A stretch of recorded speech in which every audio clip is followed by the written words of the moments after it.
Bueno, estamos con el rabino Salomón Nubaum, a quien le agradecemos la visita al programa. Muchas gracias. Al contrario, para mí es un honor compartir una vez más con ustedes este espacio. Salomón, cuando uno observa que Javier Milei utiliza simbología religiosa judía, me gustaría saber cómo toman ustedes este tema. En el fondo, me parece que es una audacia y por el otro lado es parte probablemente de su estrategia. Desde mi punto de vista, yo no voy a analizar políticamente la situación, sino que me parece que, bueno, que no es el primero de los líderes de este abordaje que entran a la consideración del público a través de algunas sutilezas, como pudieron haber sido en otros tiempos otros líderes de esta misma extracción o de este mismo estilo de manejo. En realidad, a mí me parece que bienvenida sea la oportunidad de poder sacarle algunos o de poder presentar al judaísmo desde su verdad y no desde los prejuicios. En realidad, temo que una persona de esta extracción y con estos movimientos le acreciente a los prejuicios que tiene el judaísmo todavía su personalidad y su modo de manejo, ¿no? Pero en realidad nosotros como extracción y como minoría tenemos algunas pistas que son sumamente interesantes y atractivas, que de alguna manera pueden darle sustento a ideas que por ahí son un poco no convencionales.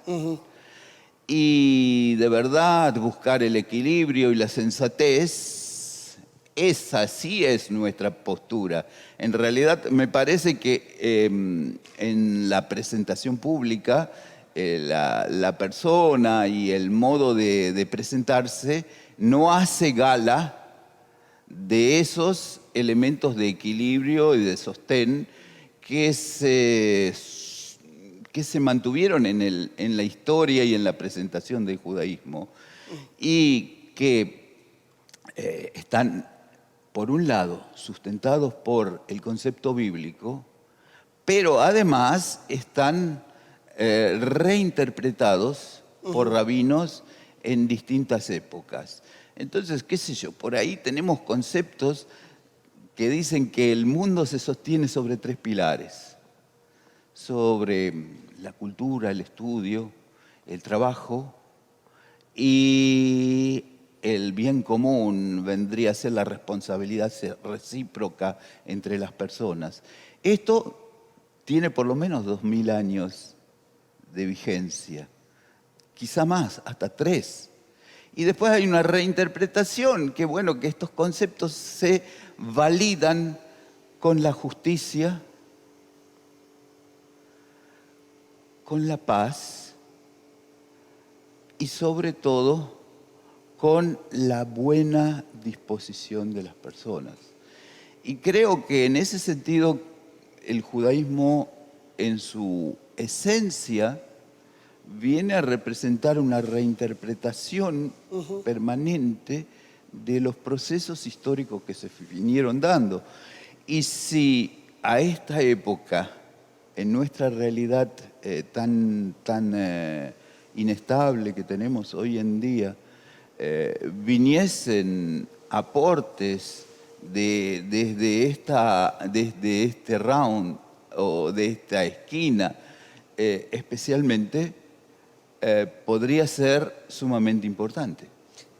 Cuando yo observé la utilización del shofar, que es el cuerno, en el acto de cierre de él, me preguntaba qué sentían ustedes, porque el shofar lo utilizan ustedes para el Shabbat. No, el shofar lo utilizamos para el día de expiación, para los días de expiación, para el Año Nuevo y para el concluir el día de Yom Kippur, del Día del Perdón. En realidad, el mensaje del shofar o el concepto del shofar es unificar todas las voces. Bien. Y en realidad también tiene una esencia muy importante. En el judaísmo se pone mucho énfasis en lo que se escucha más que en lo que se ve. Mi ley me parece que es más de lo que se ve que de lo que se escucha. Y en realidad, el shofar, cuando lo escuchamos, te eriza la piel. Porque el sonido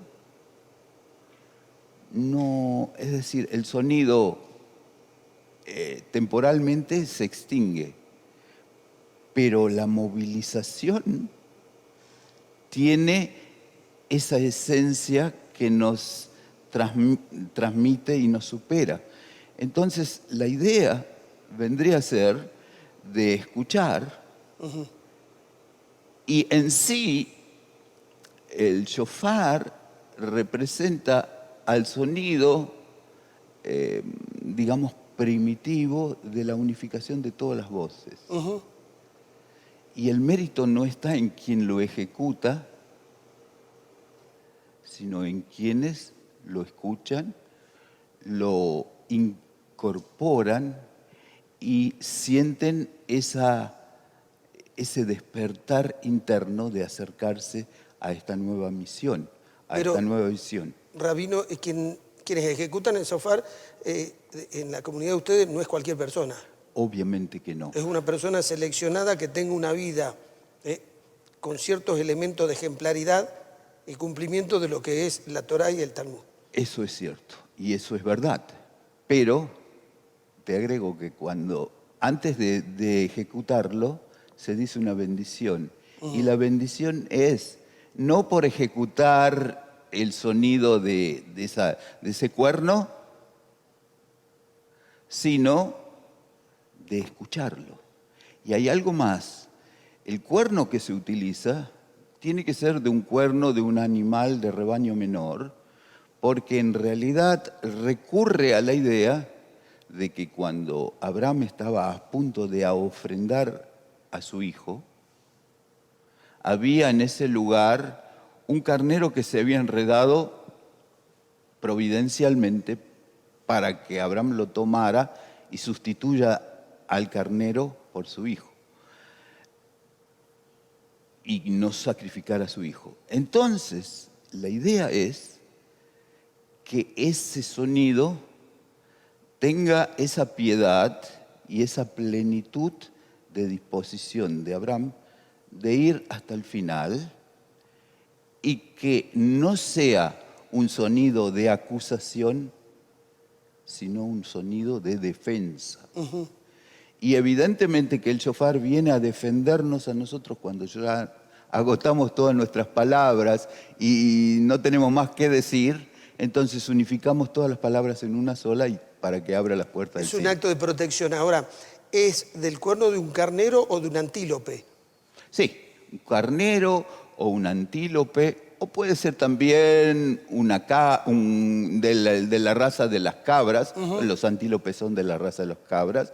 De haberlo sabido, te podía haber traído. Tengo en casa una serie y realmente es sumamente interesante y el sonido es muy penetrante. Sí, quienes hemos estado presentes en algún acontecimiento, evento, alguna festividad de ustedes y lo sentimos, realmente lo moviliza internamente. Un sonido indescriptible. Claro, eso se tiene que vivir. Es un sonido movilizador. Muy primario, ¿no? Muy primario, muy primitivo, pero bueno, como las voces nuestras expresan deseos íntimos y primitivos y por ahí de los menos sofisticados o los más sofisticados, pero que están ensamblados en esa historia humana del principio, desde el principio y para siempre. Dicen que a Milei, uno de los grandes asesores que tiene es un rabino, por eso él utiliza las enseñanzas del Torá o del Talmud para, de alguna manera, hacer sus propuestas y consolidar su propuesta, y él utiliza un término que es "y rugió el león". ¿Es un término que nace del Torá? De alguna manera, eso también es un término porque Judá.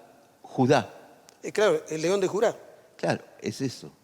Y el símbolo de Jerusalén también tiene que ver con eso.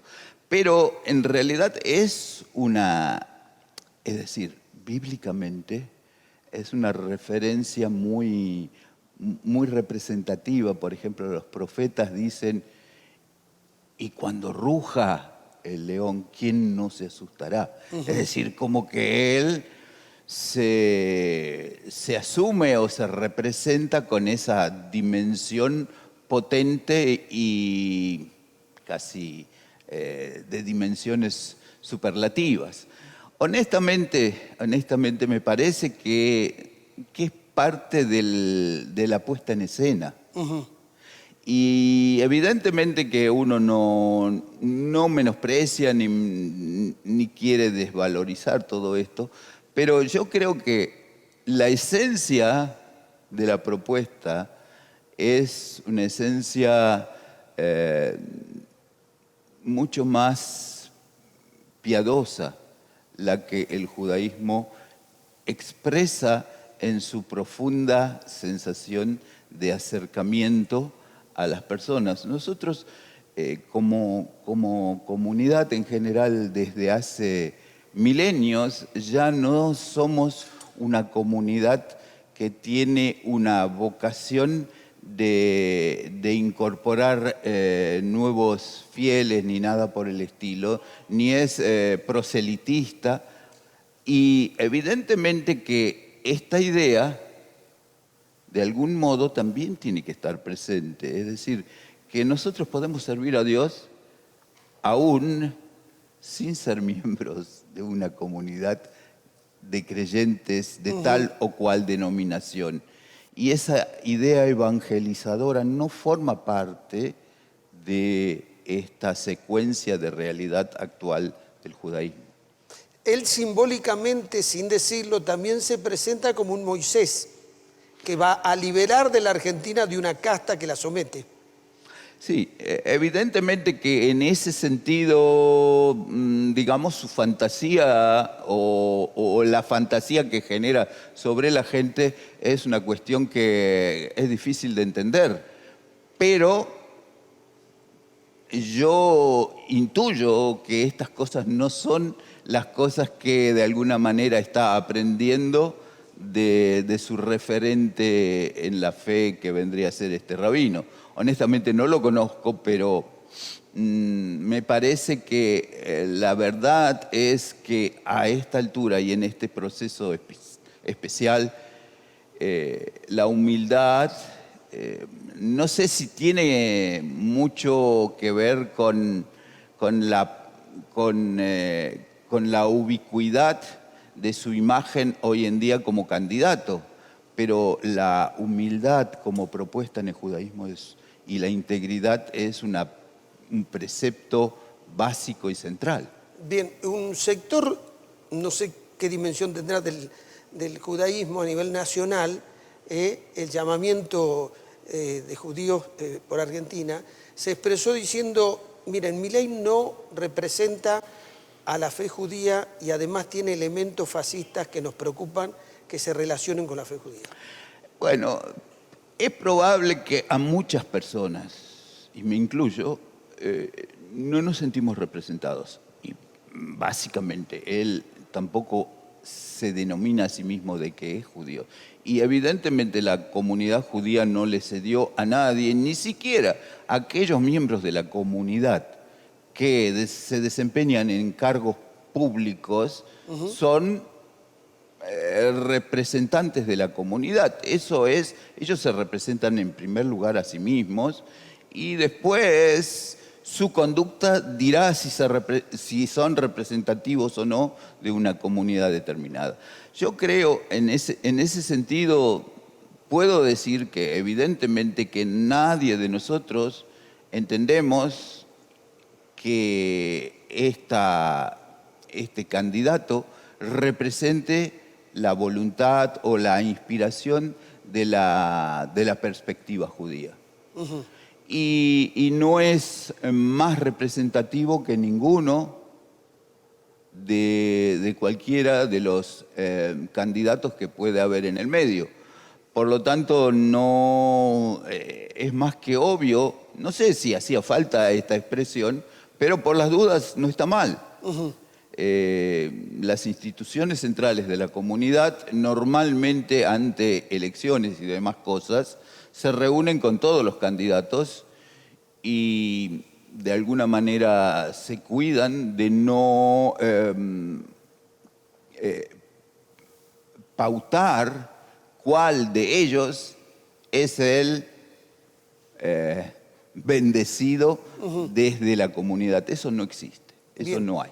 Para que le quede claro a la gente que nos está escuchando, no representa la fe judía, la comunidad judía, pero la utilización de simbología de la religión judía a ustedes tampoco les molesta porque tienen una mirada más bien benévola y demuestran que son más abiertos de lo que a veces los prejuicios Claro, que uno tiene. en realidad yo diría que independientemente de toda esta nueva realidad, sería bueno de que esta nueva impronta nos diese a nosotros la posibilidad de mostrar la verdadera fase y faceta del judaísmo en su verdadera dimensión.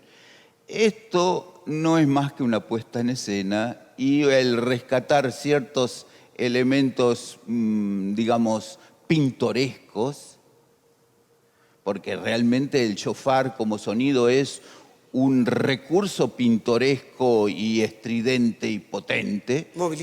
Movilizador que calza justo en ese estilo de movilización que este candidato tiene.